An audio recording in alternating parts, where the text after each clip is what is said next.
Hi, I'm Bran, and I love The Way Home. I'm Ryan, and I very much like The Way Home. I'm Dan, and I guess I still despise The Way Home, and this is the Deck the Hallmark Podcast. Deck the Hallmark, it's his podcast. Brandon and friends host his podcast.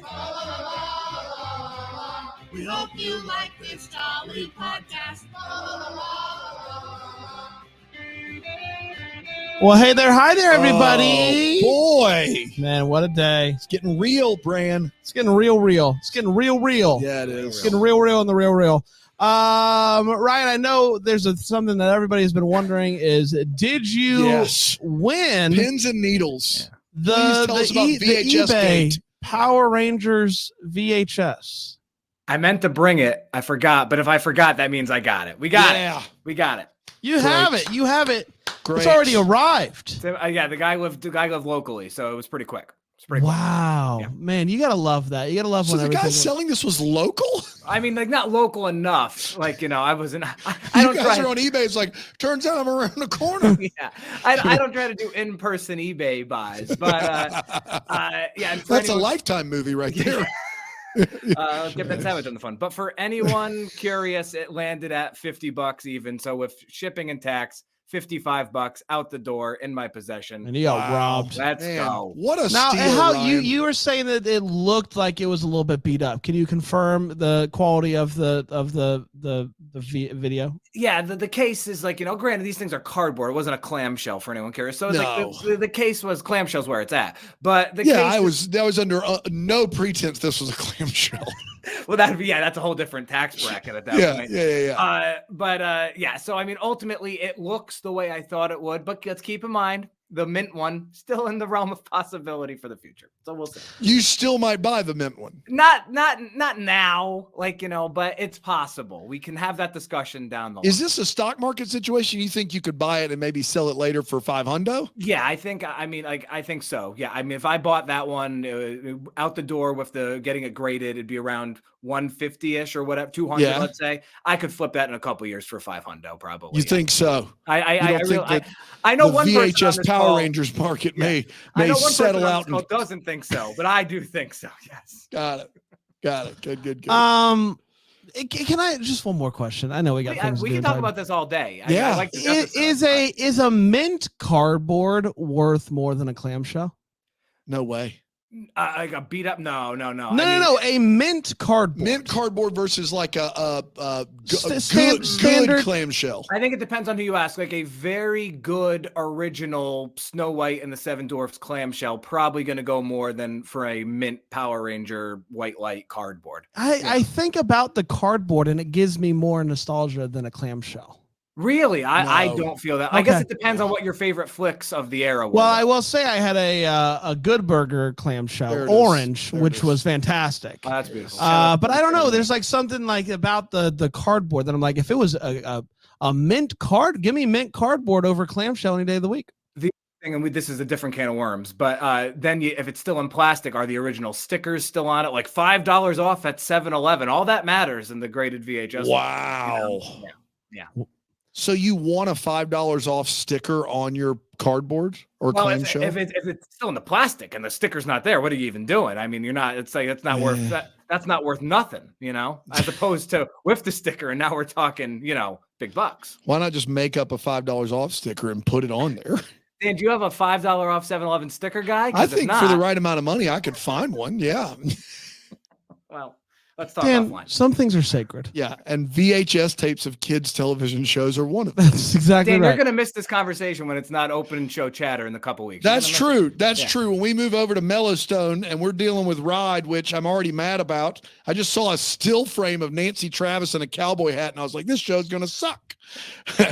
I'm already mad. I I'm do feel pretty like mad. I do feel like I may have been spoiled on the DTH track Yes. here with Way Home right off rip. You know, I have thought about that, but I'm hoping for the best, Brent. I'm Oh, hoping me for the too. best. Me too. Yeah. I am hoping for the best, but typically I don't really care for the ranch. But yeah. you know what? Who can tell? Who can tell? I can't. I can tell you this. So let's talk about The Way Home, season 1, episode 8. The name of the episode? Lovefool. Love me, say that you love me, fool me, go out and fool me. Who sang it? Landy's Time Machine. Landy's Time Machine did a great cover. Ryan, who sang it? Landy's Time Machine. Yeah, Landy's Time Machine's correct. Nicely done. It's the question mark on the end you didn't get. Ah, dang it! Landy's Time Machine.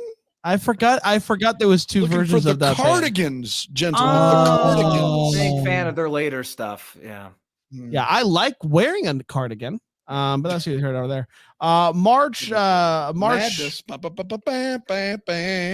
you gonna be in our bracket challenge, the double decker bracket challenge? I'd love to. Send me a link. I'll send you a contact. This is exactly right. Contact. It went a little something like this. Cat goes back through time, if you remember the end of I last was like, episode. who's Cago? Cat goes, starts poking around her family's home because she sees that nobody is home. She hides when she hears her parents come back inside. They are arguing big time. This is shocking to Cat. She thought that her parents' marriage was perfect, always. Not the case. She ends up heading back to 2023. She's having a hard time knowing that her parents were fighting big fights. Alice is playing cards with Dell's friends, and she hears a knock, knock, knock at the door. Who is it? It's Nick. You know Nick. Oh, that Nick. But 40-year-old boat Nick. He doesn't recognize her, and she decides to head back to 2000 and end things. Once again, taking her feelings in 2023 and going back in time to deal with things. And he doesn't know why. Poor guy, he has no idea. He doesn't know what he's done. Elliot, Nick, and Kat go to a bar, and Nick says that he doesn't remember anybody named Alice. While she is singing Alanis Morissette, Nick tells Elliot that he's engaged. This is big news. Elliot goes to drop Kat off, and Kat is like, why don't you just kiss me already? He's like, I'm waiting for the perfect time. And she's like, whatever. You don't, love is dead. And she throws down her pizza and she leaves. The next day, she heads back to the year 2000. Nicely done. Thank you. Follows her dad to the motel and finds out that he's the year 3000. Oh wow! Ooh. Not much has changed. Not really. much has changed, No. really. Yeah, that's it. Anything? I don't know the rest. We live underwater. Your great granddaughter, she's doing fine. Doing fine. Shout out to the Joe Bro heads out there, the OG Joe Bros. So,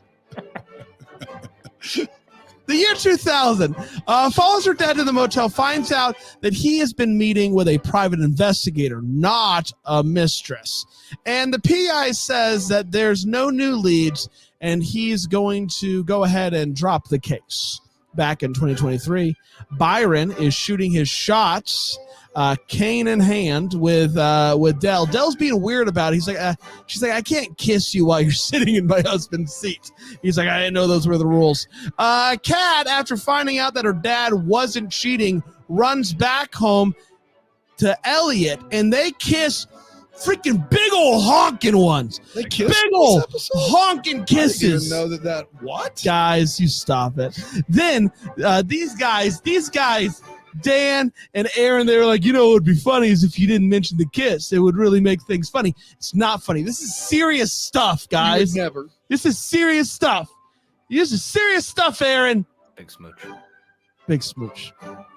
Then she runs to the boat and finds the binder that she saw her dad put in the boat still there. She blows the dust off because you have to, and goes to show Dell and tell her that dad wasn't cheating. And so Dell is like, I know there was another woman. I saw her. And she showed up at the funeral crying. So I know. Nick. That it was grown-up Cat. What? Sorry, go ahead. Oh. That's what it is, guys. Come on.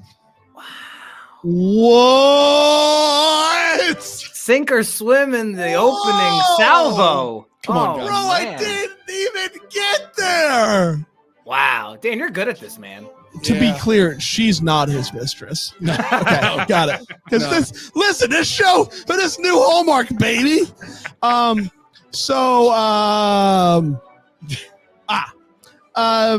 So Nick is saying goodbye to Elliot, and he says, hey, guess what? I lied. I do remember Alice. Who can forget Alice? I think about her sometimes. And he says that, is it weird that Kat's daughter, who's also named Alice, reminds me a bit of Alice? And he's like, probably keep that to yourself, bro. And he heads off into the sunset. Naturally, Alice is listening to the conversation behind a tree, and she's happy about that. Is that at the end? Anything else happen? They all sit, the three That's right. They all get back and they sit on the porch and they look out and they just are like, we're all pondering life. And that, my friends, was The Way Home, Season 1, Episode 8, Cardigans Feel Good. We're going to take a quick break. We're going to be right back here on Check the Hallmark. You love me.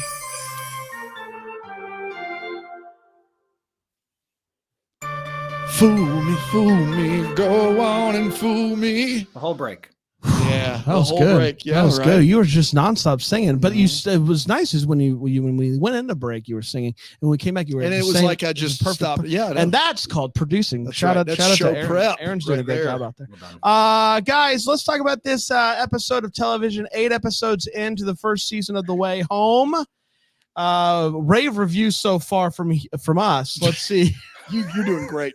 You're doing great. Don't let anybody tell you differently. Hey, Ryan, what'd you think, bud? So I thought that the very, very end of last week's episode, I enjoyed the episode overall, but it fell a little flat. I thought that they picked that bad boy up strong at the start. I was all the way invested. And that was before 40-year-old Boat Nick showed up. And at that point, it was a, man, that's good TV scenario. That's good. Man, that's good TV. Woo! Again, that was before the first daggone commercial break. And from there, I thought that, we've had a lot of heavy emotional punches throughout the season in a good way. And I thought this episode had a lot of them, but none of it felt overwhelming or overbearing. All the stuff with Alice and Nick, Kat and Alice having tough conversations, Del kind of, still believing her husband was doing the naughty, even though there was proof that he wasn't doing all that stuff worked. And I also thought that slowly but surely we got a couple answers to mysteries. Ultimately, a lot happened in this episode. I enjoyed basically all of it. 5 shamrocks and a cream, make a little shake. Wow, little shamrock shake over here. He's been listening to the preview episodes. He gets it.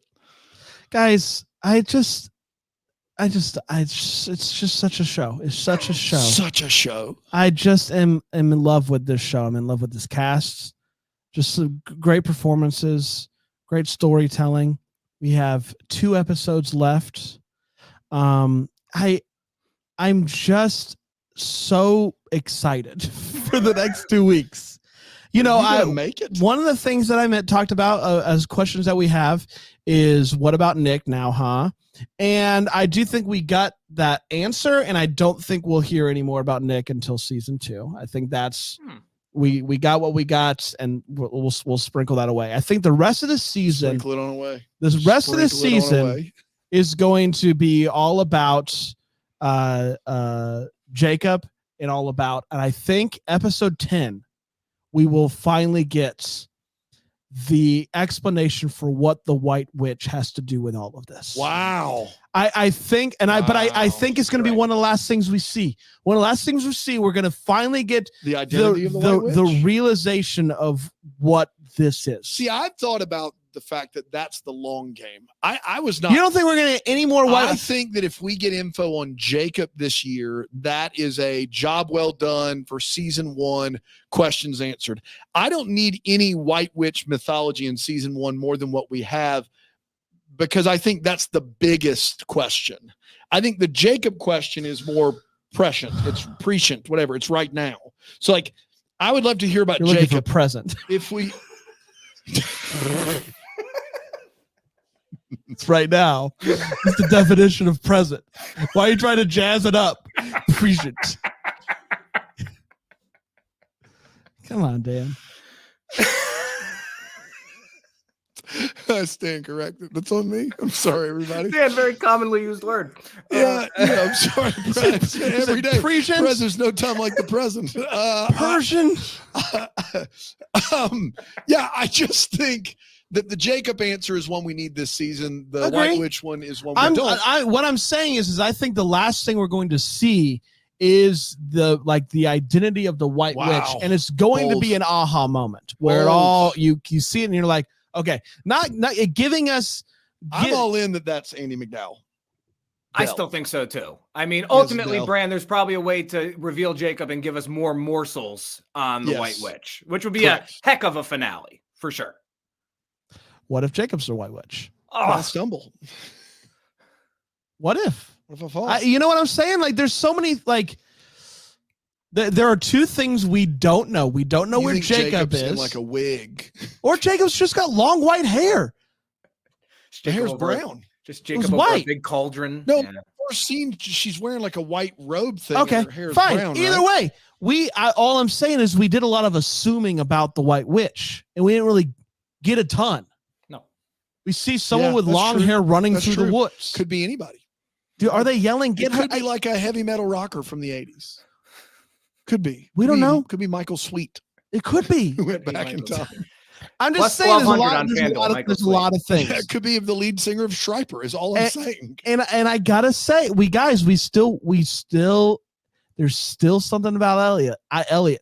I know that somebody now that they had that kiss, if they make this character could you imagine bad guy, this is the best show of all time. I will say the one thing that did happen is our guy Byron going to kiss Dell. So Jacob. Clearly Byron cannot be Jacob. No, cannot. That's where we cross the line. We're on the same page there for sure. It was a good swing though, Dan. It was a good swing. Did you give your? Neither of us have, Bran. You've just been hard on the spotlight. You did. Hey guys, let's stay in the present here. He has not given his hot. Has he given his hot take? Yes, I gave my. I know. I hot took. He took so hot. Yeah, I thought this was a fine episode. I don't know if I'm as high on it as you guys are, weirdly enough. Like, I'm here for it. The kiss was great. Woof. The Nick stuff was terrible. I like terrible. Yeah. Whoa. What do you mean terrible?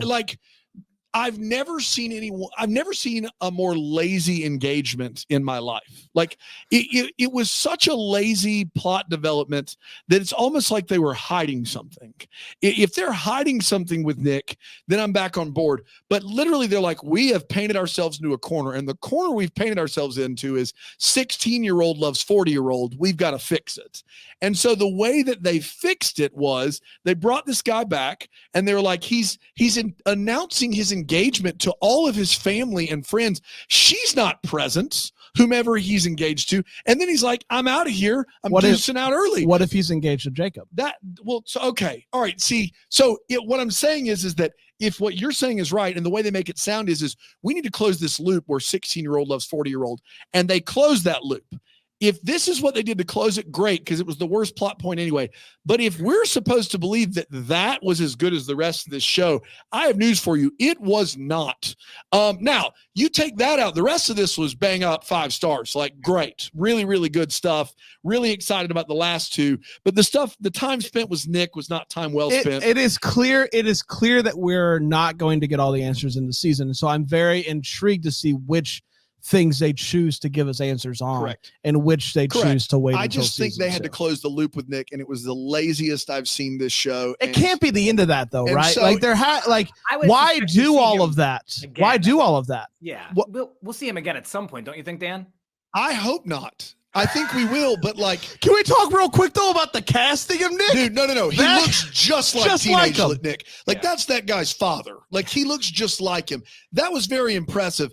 All I'm saying is that they whatever if that plot line's done, I'm happy that it's done. But if it's not, then maybe it would make a little bit more sense that he comes into town with no pictures or anything of this person that he's engaged to, and it never even says their name, and just goes, surprise, I'm engaged. I'm telling my moms tonight. I told you guys first, even though I haven't seen you in decades. We'll catch you on the flip side. And then he's out of there. That was stupid. That was not good television. The rest of this was great. That was not good television. I stand by it. He stands by it. He stands by it. Can we go forward? These are all things. We don't know. We must gotta always go go forward. Yeah. No, we don't know. We don't You know can't that. jump in and go forward, right? How do we know? We don't know that for sure. All we've been told is that the pond takes you where you need to go. Okay. Yeah. I think it's going to happen eventually. But they've Hopefully also season said that 3, you know. But they've also said that you can't change the timeline.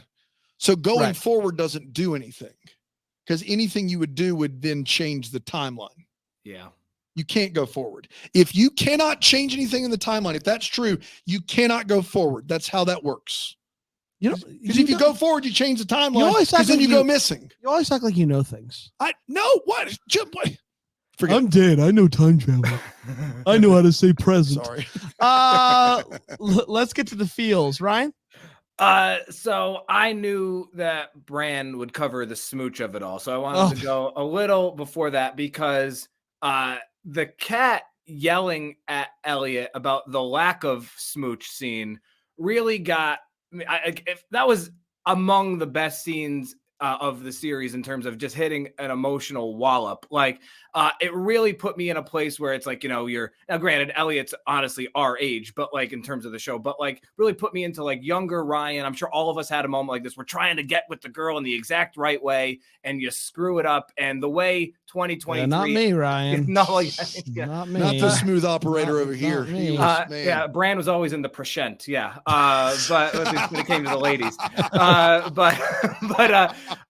it really, really got me. Like, and like ultimately, whether Elliot's a super villain or not, and I'll have more on that later, because I do think that question gets a little muddied now, even though it's really just our question, us in the chat. But the kiss was amazing. It was shot beautifully. Whoever did the cinematography on that, bravo. But the fight really got me. And also, I'd be remiss to say, I Would Be Good, heck of a tune. Everyone should check out your personal friend Kelly Clarkson's cover of it. She did a mashup with that and Use Somebody by Kings of Leon. It's great. Wow. Yeah. No one is talking about Elliot being a villain aside from us, right? Are we the only ones banging that drum? We got the corner. Is that just us? Sure. It might just be us. It might just be us. Can I really quickly, obviously the kiss, fantastic. But going back to what you were saying about the fight, I think the thing that I really appreciated about her performance in that is she says right beforehand that the only reason why she did karaoke is because she had like a few drinks, but she doesn't play that fight as drunk outbursts. No, like she probably wouldn't have said that without the drinks, but it would have been very easy to like be like all slurry McSlurryson over there, but she didn't do that, which I actually really appreciate. It was a really like it was solid performance and believable, and I thought it was great. But boy George, that kiss was really something. Wow, boy George, what a kiss. What a kiss. My man with boy George. I don't know what we do with this kiss for the Deckies, because it's not a movie. I don't know if you can nominate. You can't nominate the best kiss on Hallmark for the year. But it's not a Hallmark award. It's the best in TV movies. That is what we established. Okay. Have we said that it's the best in TV movies? Well, this is a TV show. There's part of it there. I mean, well, then we got to look at all the other TV shows. You tell me there's not a better kiss on all of TV? Get out of here. I think, Dan, I think we got to revisit this. All right. July. Yeah. Seems like give it a couple months to breathe. Yeah. Let's let it breathe. Fair. Yeah, the kiss is amazing. And I think if we're giving Elliot a ton of credit here, which I think we should, the best we can figure is when he said in the last episode, the kiss will happen at the perfect moment. Basically, this is him being so confident that eventually she's just going to kiss him.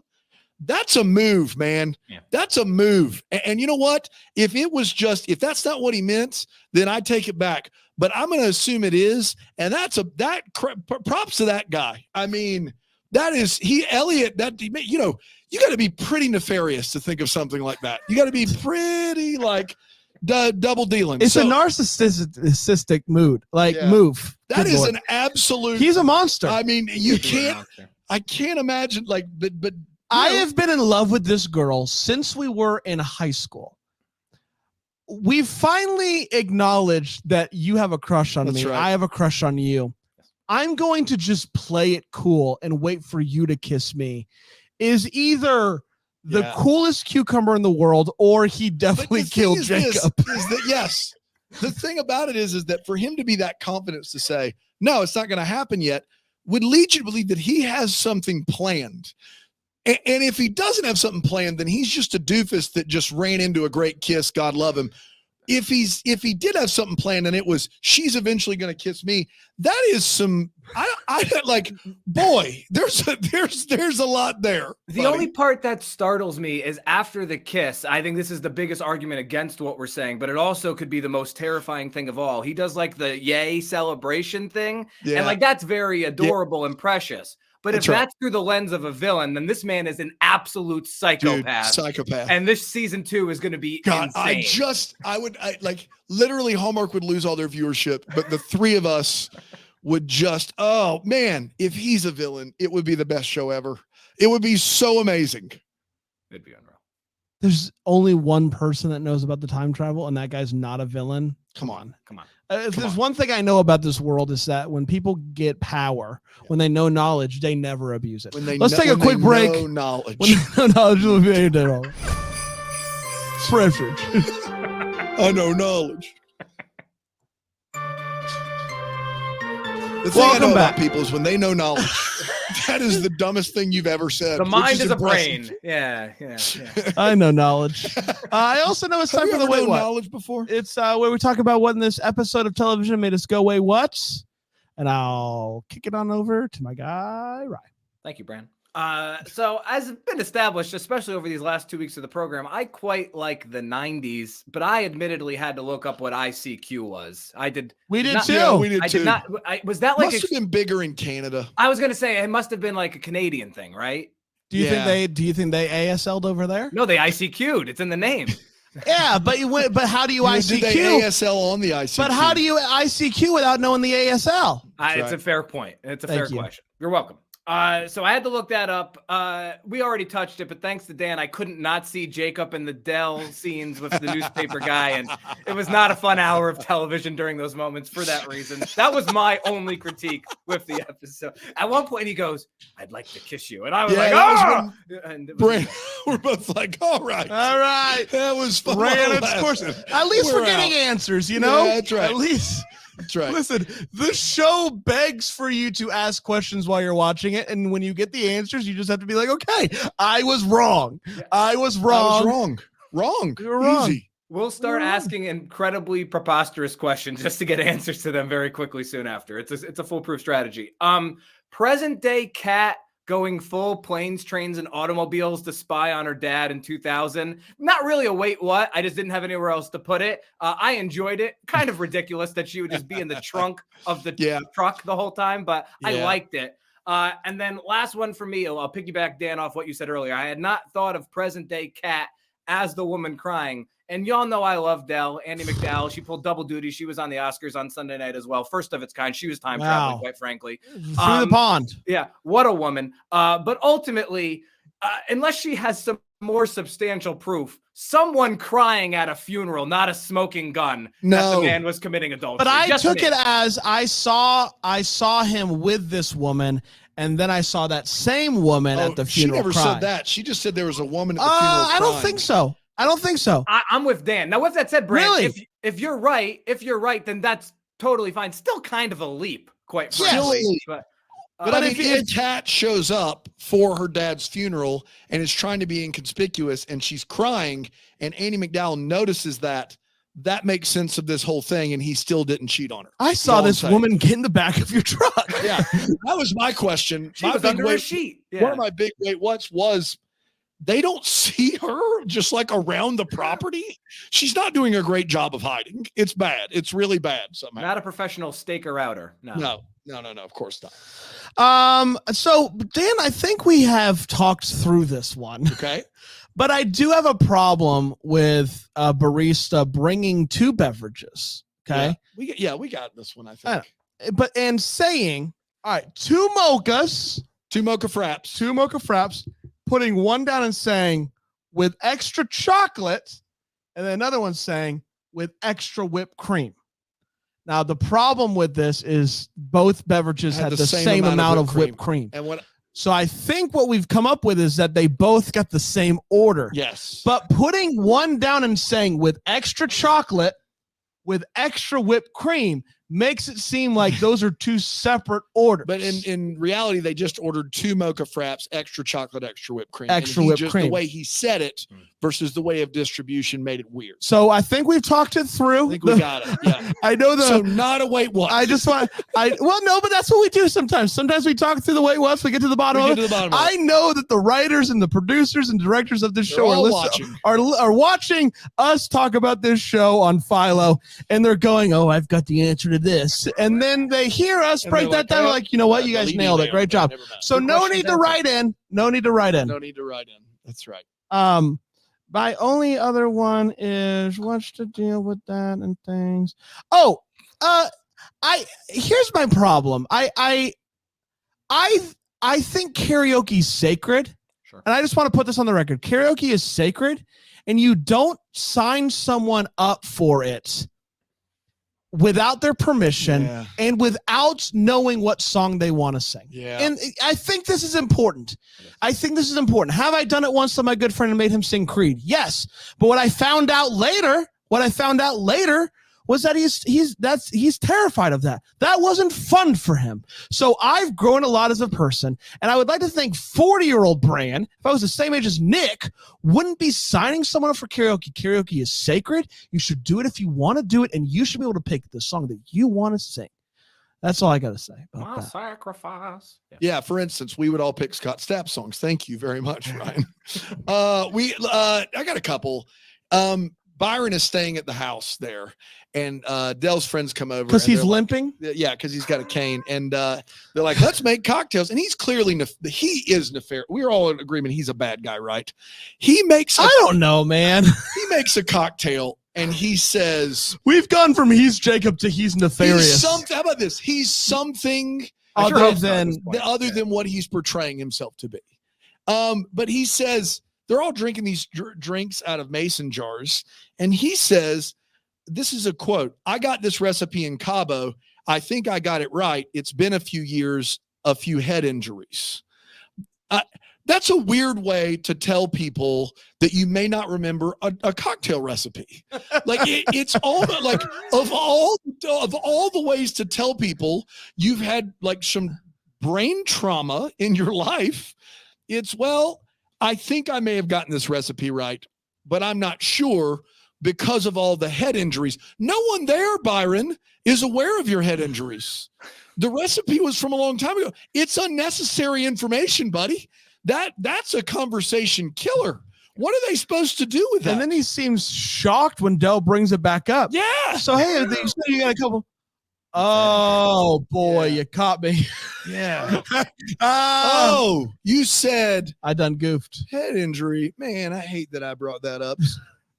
Like when I was talking about a cocktail I couldn't remember. People are correcting me in the chat, not Cabo, Kabul, because apparently he was covering the war in Afghanistan. So Cabo and Kabul, two very different. But the cocktails are fire in either place. Oh. Whew. Guys, did he say he lost his wife as well? Yes. Yeah. Yes. In the shooting or whatever. He wasn't nearly as impacted as Dell is by her loss, but yeah. No.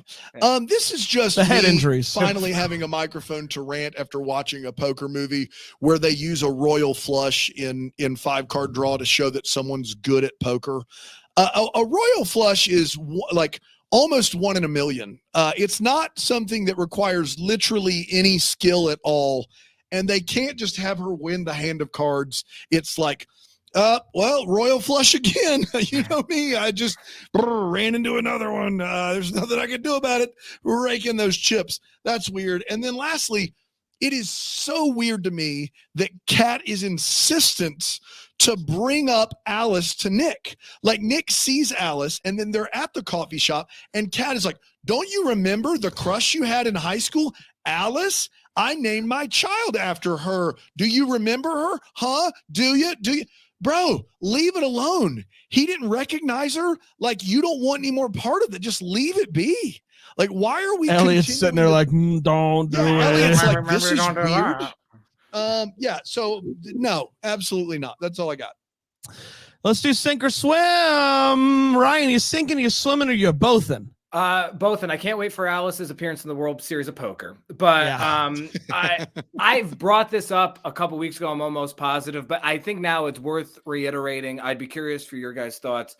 It's one of the bigger misses of the season is that Kat or Alice, but specifically Kat, at this point, and I think this was only 2 weeks ago I said this probably, Kat should be like, do we think Jacob time traveled accidentally? The fact that no one has said this does hurt the credibility of the show. Yes, it does. Yeah. And so I loved the episode. I've loved the season. I thought there was I can't pinpoint when it was. I thought there was a brief moment where it might have happened this week. It did not. If it doesn't happen, I imagine we get the reveal by the end of the season, and then it will be moot. But that's been a miss. Go for it. Yeah, sorry. No, I was just going to say on that point, like it's mute, Ryan. It's mute. It is not. My hope, Ryan, is that we remain consistent with you can't change the timeline. That's very important to me because they've not been able to. No matter what they do, no matter what Alice or Kat does, you can't change the timeline, which means you can't travel forward, which means Jacob could have traveled backward and now he's older. He can't still be young in 2023. That's really important to me. And the fact that they're not bringing it up as a possibility does not only hurt the credibility of the show, but makes me a little concerned about where we're going. Yeah. I'm just going to be honest with you. I get that.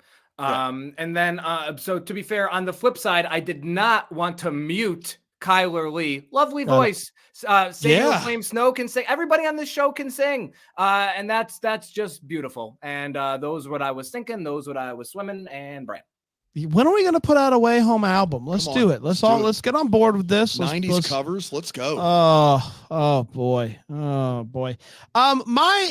sink or swim, I'm still a little foggy. Is the I wonder if we're going to see any more of the private investigator. Like now that she knows the private, what? I can't believe anybody cared about that. No. It was such a build up to, hey, I'm going to go and I'm going to see this thing. Yeah. And we have this private investigator who's been working on this thing for so long. And then he just backed up the case. I don't know. I just wonder if there could be more to that. And that's all I'm going to say. Dan? He's friends with the vet. I've already said it several times, but I do think that somehow Kat is going to be at the funeral of her dad, both as a teenager and as a 2023 Kat.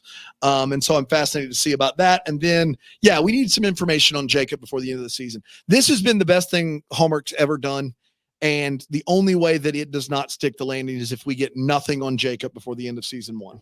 That is what I would say. If for some reason they decide we're not going to get anything on Jacob or the White Witch and have no answers at the end of season 1, then we will have a problem. But until then, gosh, even this episode, which was probably not in the top 3 or 4 for me, still great television. Yeah. And so, you can't fault Hallmark for making up to this point 8 straight episodes of quality TV. So good for them. Yeah. Here's what so you think Kat's going to be at the funeral? That, and if that's who she's talking about, if that's who Dell's talking about, that must mean that Kat and her dad have some sort of interaction together, like some sort of conversation. Adult Kat. No, I think Andy McDowell's entire problem with the funeral was she saw someone crying.